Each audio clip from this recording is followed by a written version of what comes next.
Well, I am a mess because I thought I was recording an entire overview of Mr. Beast Feastables. And I like literally went over all the nooks and crannies, okay? Like, and apparently I had hit pause instead of stop recording because I thought whatever. Hi, I'm back. So I literally had an entire, and I can't eat any more of this chocolate. I'll be honest with you. I just like had a few pieces and I'm just going to tell you what it is. So here is Mr. Beast new and improved Feastables site, okay? So if you recall from the last time, from his initial launch, okay, his packaging was kind of, that's, my dog is just like hacking in the background, don't mind her. So his packaging was very like 90s-ish. There were like, the shapes and the squiggles and the same kind of color scheme, right? Same kind of color scheme as this blue, all right? I ripped it open and I ate like half the freaking chocolate bar, by the way. The dark chocolate sea salt, okay? But his packaging was, pretty decent. I had bought like a box when they first came out because I wanted to sample it and they were pretty good. And, he was trying to be a little health conscious, he does a lot of health conscious-y things. He's a very big environmentalist. He cares passionately about a lot of philanthropy. He has his own Beast Philanthropy nonprofit, and it's a legit thing. And he does a lot of food pantries. He put wells into impoverished countries. I mean, he's done a lot of good things, even though people will give him, make fun and give him a lot of crap for it. I mean, the guy does a lot of good for what he has. So I would challenge anybody who is in the same position as him financially to, try to do what he's doing. Maybe pay it forward, do something like that. But anyway, that's not what this is about. But there were very distinct changes that he made to his packaging, which I felt very much kind of catered to kids, right? So if you were to walk down any toy aisle today and you would see like those LOL dolls that little girls like, or the mini brands. I love the mini brands, by the way. I just bought like 3 of them. No, I bought 4 of them. Expensive, but they're super fun. Anyways, just like anything is usually round bubble letters. Okay. So if you see like right here, like you can see the round bubbly letters that he's got going on, right? Look right here, the round bubble letters. So it was very much like this. This is very square. I do love his whole brand. I love the color scheme very much. I think the blue is great. The pink is great. I love the fluorescent, like greenish yellow that's mixed in. I'm all here for that. It's very comic booky, right? It's very, it's clean. And then that's what his initial bars kind of looked like too, but it was very square, right? It was very harsh to the eye, I guess. Okay. But when you look at this packaging, it's a little softer. It's a little, here's how we're gonna show the chocolate bar. The original used to have like a piece of the chocolate bar in the front, but it was kind of a sketch of the chocolate bar. Okay, so this is more realistic looking chocolate. He's got his main logo, which is great. He keeps to his same brand. Love the color brand. Okay, I love it. I think it's great. But then notice the letters are a little softer, right? They're a little bit rounder. And so for me initially, I was like, that screams very much like maybe his audience is changing. I personally don't know. And I was saying this in like the original recording that I actually didn't record, is that I'm not really sure what his audience is these days, because I feel like maybe initially he probably got a lot of people around his same age group, and he was doing like goofy challenges and people love that kind of stuff, but then, a little twist is he'd give away cars or money or whatever the heck he would do, right? But now he does that, but in addition to that, he also does things for charity and he gives back all the time. So I feel like maybe his initial demographic, or his original demographic may have shifted, right? And as people grow up, maybe they, their interests change too. So maybe they kind of grow with him, but I don't feel like that's happening. And I think that there's some people, like for me, for instance, right? I'm a Gen X mom. I game. I'm also very passionate about social impact gaming. I'm very passionate about giving back and paying forward. So his philanthropy piece really speaks to me. It may not speak to like the normal everyday gamer. They may just be like, hey man, I want to play a game. Like they don't think about that, but I think that's such a a very unique facet or different side of his personality that I think that a lot of people maybe don't appreciate. Instead, they would rather like dog on him for it. And I don't get that mentality, but I think as these people who are doing that now, as they get a little bit older, they'll have a better understanding of it. So I think that this is kind of smart, actually, that he's maybe changing kind of who he's trying to go after. But, you know, the Feastables is a very interesting concept, right? So he initially launched them and he was trying to make them with very health conscious ingredients like quinoa, which gave it, you know, the little crispies like Rice Krispie type of things, or, you know, if you have like the Nestle Crisp bar, Nestle Crunch bar, it's got like the little ricey, you know, Rice Krispie type of thing in it. And so instead of doing that, he added quinoa, which I thought was delicious. I freaking loved it. Okay, I didn't care if it was quinoa. It tasted really good. So it looks like he changed up the formula a bit, which that's good, I guess. I always thought it was good. But, you know, what I thought was very interesting is that his previous, I think, to changing up whatever he changed up into the chocolate bars, you know, he sat down with Keith Lee. And if you don't know who Keith Lee is, he's very popular on TikTok. He's got millions and millions of viewers. And what he does is he wholesomely goes to like mom and pop type of places to eat, and he'll, you know, he's very honest. He either loves it or he doesn't, right? And it wasn't something he just went out to do on purpose. He just kind of was doing it one day, and then it started to grow some legs. And, you know, before you know it, everybody just, you know, because he's so authentic and he's genuine, he's always very honest, people want his opinion. So there was a time where he sat with Mr. Beast, and I think Keith Lee's wife just absolutely loved Mr. Beast. So that was like amazing for them. But he wanted Keith Lee to try the chocolate bars, the original formula. So they sat down and had them. And if you like, so Keith Lee also notoriously is not a sweets kind of guy.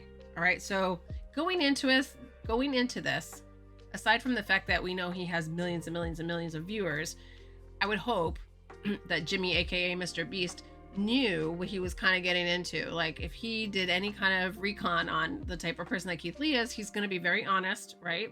He doesn't like sweets. So I thought this was like an interesting take on it. And maybe he did that because his candy bars are kind of like on the healthier side, so they weren't sweet like a Hershey bar and whatnot, right? So apparently when like Keith tried it, and I watched some of the videos, you know, he didn't give them huge high scores. I mean, he gave them like 6s and 7s. Okay, I think that's very high for like Keith Lee as somebody who does not like sweets. But I don't know, some people were saying, oh, Jimmy didn't like that, and he was like taking the chocolate bar, and if Keith gave it a low score, he was just like chucking it behind him, right? So I think that there was some interesting like contextual stuff going on in the background, but I think people were really reading into it, because I just think, you know, that's just how he is. That's just how Jimmy, aka Mr. Beast, is. He's just very like, hey, I'm just gonna do it, whatever, because he's like a goofy guy like that. So I believe, and I don't think that he was planning to change the formula because Keith Lee said he didn't like it, or it wasn't like top 10 or whatever. I think it was because maybe a few things.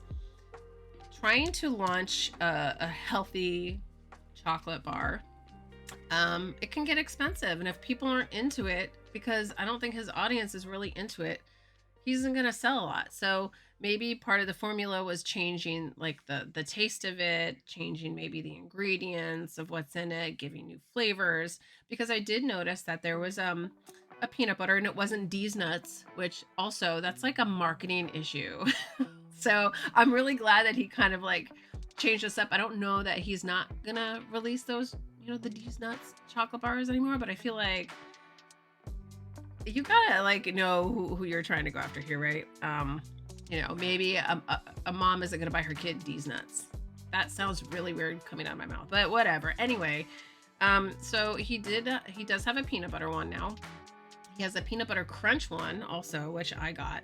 And then this one, there were a few other flavors, and he had like a little sampler pack too. But you know, here's one thing that I think was kind of like I don't know if I really want to get it.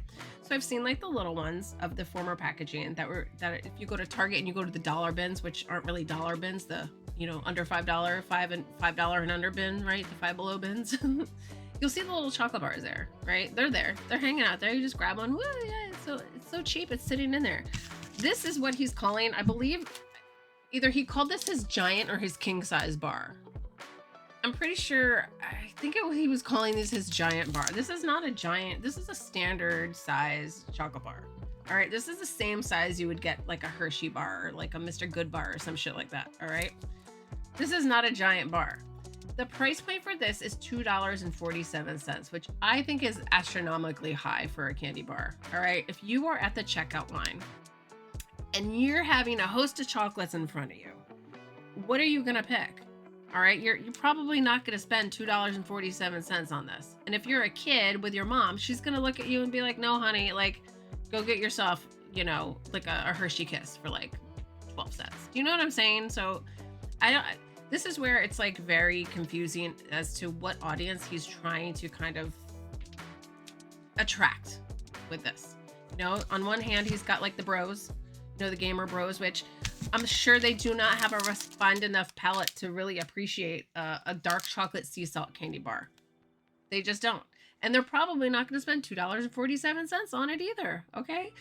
You know, between that and like, they could go down the aisle and get like a Phase G Fuel or some other bullshitty bro brand, you know, something. They're not going to spend the money on a chocolate bar. It's just not going to happen. I did, because I happen to like dark chocolate and sea salt. And so when I tried this and I wasn't recording, this is delicious. Okay. This is a really good, I'm just going to show you. This is it's a nice candy bar. Okay. This part says Feastables. Okay. I did eat the three little pieces on top, and I did eat where it said Mr. Beast. Okay. So it's, you know, normal size chocolate bar. Smells really good. Tastes very good. The one thing that I would say, and I'll just eat it again, is that there's not enough sea salt flavor for me. I also think like with the price point of $2.47, buddy, you better give me more than just your logo stamp on this. I don't know. Stamp the friggin' beast cat on it or something. But I really feel like for the amount of money, maybe sprinkling some sea salt on top as part of the package, that would give it a little bit of a wow. That would make you feel a little less icky about spending $2.47 on a chocolate bar. Well, the other thing that I just found was very odd, okay?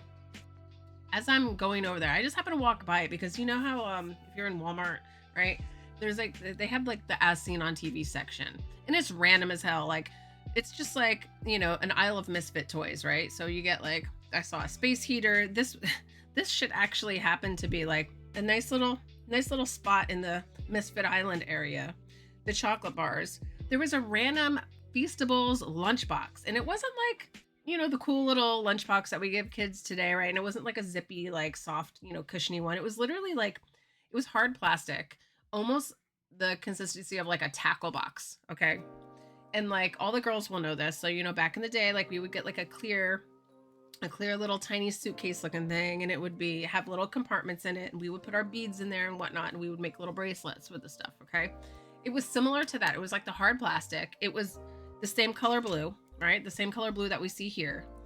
And I just thought it was weird. It wasn't like a normal lunchbox. And I thought, well, maybe there's like chocolate bars in here. And it didn't say if there were chocolate bars in it, but I'm just like, why? Why is this?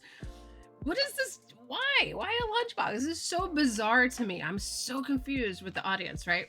But literally this was right next to freaking Chester Cheetah Snuggie, okay? And like a portable space heater and some other, you know, random stuff. And I'm just like, what is happening here? Because I also know, like, you know, when I had Twitter/X back in the day, you know, Jimmy would actually go on and ask people to like make sure his product looked good on the shelf. So there were actually people going into like the Walmarts and making sure everything looked all organized and stuff. I didn't go down any of those aisles to really recognize whether or not there were other candy bars and whatnot there, but it was just weird. And he had like the gluten-free, which I actually loved. The gluten-free little chocolate chip cookies and stuff, right? Like those are pretty good. So I just feel like it's really weird. Like, I don't know, is he making money off of this? I don't know if he is, but you know, I feel like it's such a good concept though. The chocolate is good. Like, I feel like this tastes better than the original. I don't remember if he had a dark chocolate. I literally do not remember. But this tastes really good.